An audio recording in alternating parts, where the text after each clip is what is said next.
St. John's kind of a quiet community. They didn't know what to expect when Canaport was first coming. Fear of the unknown, to not knowing really what the project was about. When people had concerns, they were addressed in a meaningful way.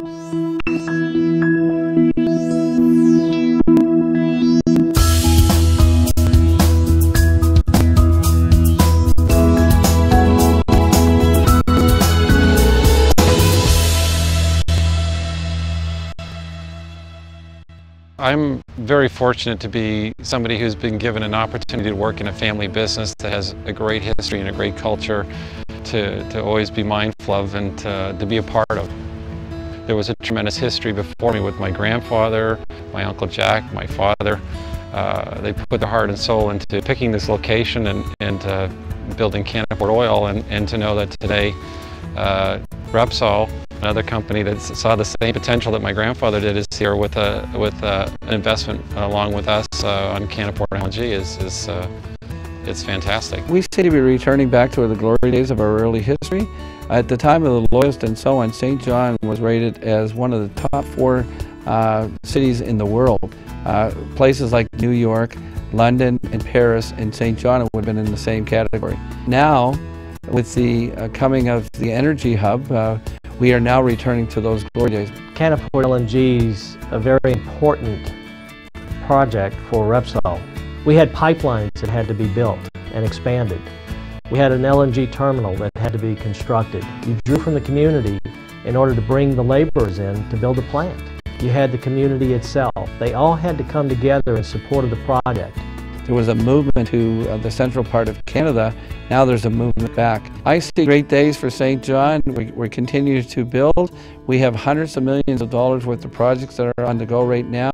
What would my grandfather say if he was here today? Well, he would have asked, why didn't we do it sooner? For all of us who've grown up in this part of the world, that have made careers here, have raised families here, to have a company like Repsol come here and embrace it in the way that they have is terribly rewarding.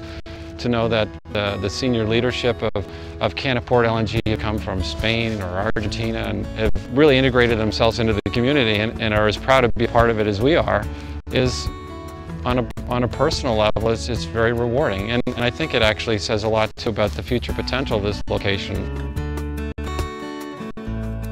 Repsol has a nice reputation working with communities all around the world.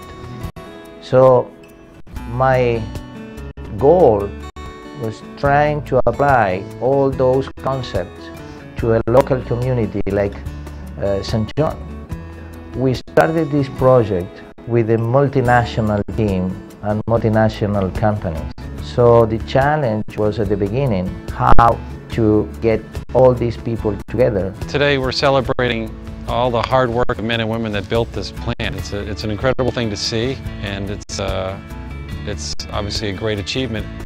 What's not necessarily visible to everybody is how important the support of the community was before we even could consider inviting a company like Repsol to consider the opportunity. I don't think Repsol on their own or Irving Oil on their own could have done what they've done. This was truly a team effort in terms of Irving Oil, Repsol, Emera Brunswick Pipeline, and the community, whether it be the arts and culture community, whether it be the recreation community, whether it be the social side of the community. Everybody worked at the same table, openly communicated about what the issues were and how to get through them. As they showed up and expressed an interest in making this kind of investment, we started seeing opportunities that we otherwise wouldn't have even known existed. And it really forced different parts of the community to collaborate and work together in a way that they hadn't done before. Any city would be proud to have a partnership of Irving and LNG in their city, and that's why I'm so proud to be a citizen of St. John and have 2 great partnerships that they have been since the start of the LNG project. When ships come to Canaport, they first are met by the pilots. The pilots get on board, and then they steer the ship safely to the berth. Once they get to the facility itself, we have mooring lines that are thrown out. We have a crew that actually goes out and berths the ship. Once the ship is safely tied up and secure, then our people take over and our people connect the unloading arms to the ship. From there, Once everything is safe and secure again, and everybody's confirmed that, the LNG is then pumped from the ship through pipes into the LNG storage tanks on shore in Canaport. We have 3 of them with a capacity of 160,000 cubic meters each one. Once the LNG is